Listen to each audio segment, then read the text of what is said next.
America के बीच युद्ध विराम लागू होने के बाद भी पश्चिम एशिया में तनाव कम होने का नाम नहीं ले रहा है। स्ट्रेट ऑफ हॉर्मुज़ से कार्गो जहाज पर हुए ड्रोन हमले के बाद अमेरिका ने ईरान पर बड़ा हमला कर दिया। युद्ध विराम लागू होने के बाद भी पश्चिम एशिया में तनाव लगातार बढ़ता जा रहा है। एक बार फिर से यह तनाव बढ़ता हुआ नजर आ रहा है, क्योंकि हॉर्मुज़ में एक कार्गो जहाज पर ड्रोन हमला होने के बाद अमेरिका ने ईरान के खिलाफ जवाबी सैन्य कार्रवाई की है। और ये सैन्य कार्रवाई इस बात का संकेत है कि दोनों देशों के बीच संघर्ष अभी भी पूरी तरीके से समाप्त नहीं हुआ है।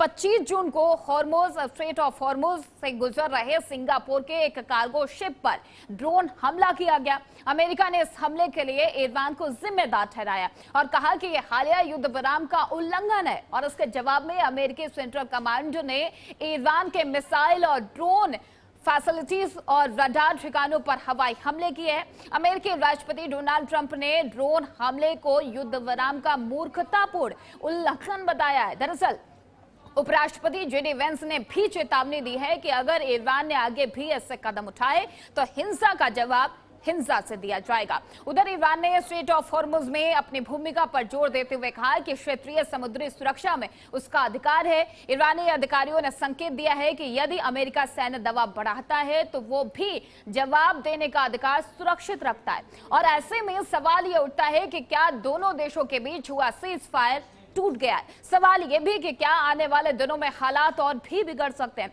अगर ऐसा होता है तो आने वाले दिनों में एक बार फिर से वैश्विक ऊर्जा बाजार पर व्यापक असर पड़ सकता है, क्योंकि ये दुनिया के सबसे महत्वपूर्ण समुद्री तेल मार्गों में से एक है और हॉर्मुज़ में जंग की आहट लगातार जारी है। और ऐसे में अब सवाल ये उठ रहा है कि आगे ये तस्वीरें क्या कुछ निकल कर आती है, ये पूरा मामला क्या मोड़ लेता है, क्योंकि उम्मीद ये थी कि जैसे ही ये सीज फायर हुआ 60 दिन लोगों के लिए राहत भरे होने वाले थे, लेकिन महज एक हफ्ते के भीतर ही ये सीज फायर टूटता हुआ नजर आ रहा है।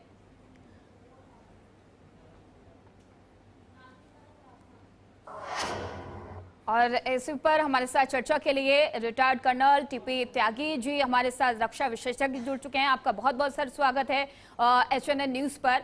सर, सबसे पहला और आसान सवाल कि पूरा ये मामला है 60 दिनों का, उम्मीदें थी कि 60 दिन बड़े राहत के होने वाले हैं, सीज फायर फाइनली हो गया है, लोगों के लिए राहत थी, पूरे विश्व के लिए राहत थी, लेकिन लगता नहीं है, क्योंकि 60 दिन की बात कर रहे थे, एक हफ्ते के भीतर ही ये सीज फायर टूटता हुआ नजर आ रहा है।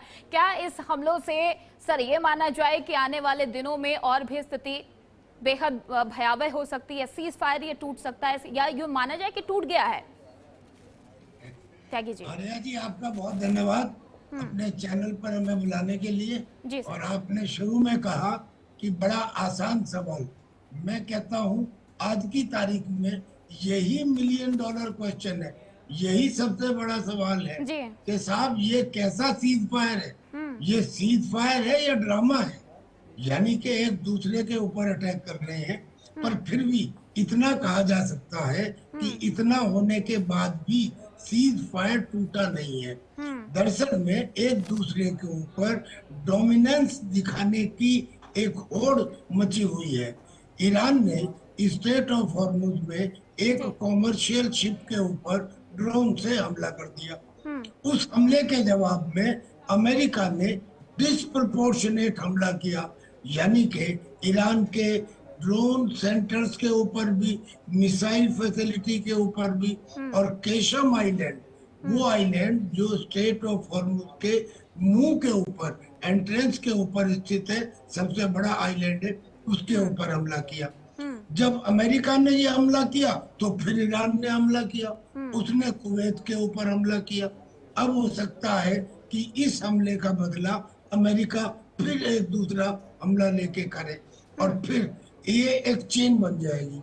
लेकिन दोनों में से एक भी देश ये नहीं कह रहा कि पीस डील खत्म हो चुकी है।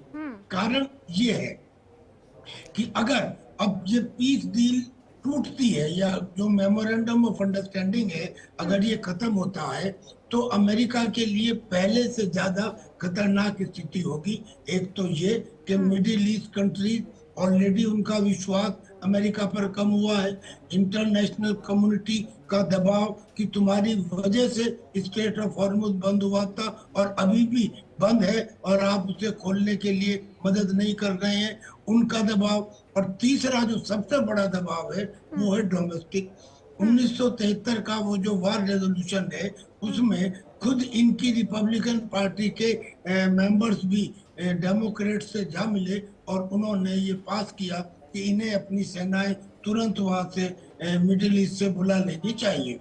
हालांकि डोनाल्ड ट्रंप इसे माने या ना माने वो अलग की बात है, पर कुल मिला के इतने दबावों के कारण अमेरिका इस बार को दोबारा शुरू नहीं करना चाहेगा, त्यागी जी ईरान भी नहीं करना चाहेगा। त्यागी जी आपसे ये भी समझने की कोशिश करेंगे सर, आपसे ये भी समझने की कोशिश करेंगे कि एक तरफ कहा गया था कि 60 दिनों का ये सीज फायर है, उसके बाद वार्ता होगी और इसको पूरी तरीके से कोशिश ये की जाएगी कि इसमें शांति हो, पीस डील हो, लेकिन IRGC की तरफ से पहले हमला किया जाता है। इससे ये माना जाए कि ईरान में सरकार और सेना के बीच में समन्वय नहीं बन पा रहा है, एक दरार देखी जा रही है जिसकी वजह से जो समझौता हुआ है उस पर IRGC फिट नहीं बैठ रही है या वो मानना नहीं चाह रही है, क्या ये समझा जाए? इसी वजह से ये हमले और जवाबी अब कार्रवाई शुरू। त्यागी जी। आर्या जी यकीनन, और धन्यवाद मैं आपको ये सवाल पूछने के लिए, क्योंकि यही कारण है। दरअसल आपको ध्यान होगा कि एक समय था जब ईरान के प्रेसिडेंट पेजेश्कियन ने ये कहा था कि हम माफी मांगते हैं, हम अपने नेबरिंग कंट्रीज के ऊपर अब और हमला नहीं करेंगे। लेकिन उस समय क्या कहा गया? ये कहा गया कि ये जो पॉलिटिकल लीडर्स हैं, चाहे अरागची हो, चाहे गालिबाफ हो या पेजेश्कियन हो, ये पॉलिटिकल लीडर्स को दो मामलों में बोलने का या अपनी जुबान खोलने का अधिकार नहीं है। पहला मामला तो है देश की सुरक्षा और दूसरा मामला है देश की विदेश नीति, और इन दोनों मामलों का अधिकार या तो IRGC को है और या सुप्रीम लीडर को है। यानी there is a rift between the political leadership and IRGC। IRGC Khomeini के मरने के बाद बहुत ज्यादा ताकतवर होके उभरी है। हमीदी है उसके मेजर जनरल जो अभी हेड है, तो लिहाजा एक तो ये कारण है। अब IRGC इस समझौते को होने देना नहीं चाहती। कारण ये है कि अगर ये समझौता हो जाता है जो आज उसकी ईरान में ताकत है वो कम हो जाएगी। पॉलिटिकल लीडरशिप को वो आगे बढ़ने देना नहीं चाहती, ये कारण है। लेकिन फिर भी दोनों अपनी आवाम से भी डरे हुए हैं।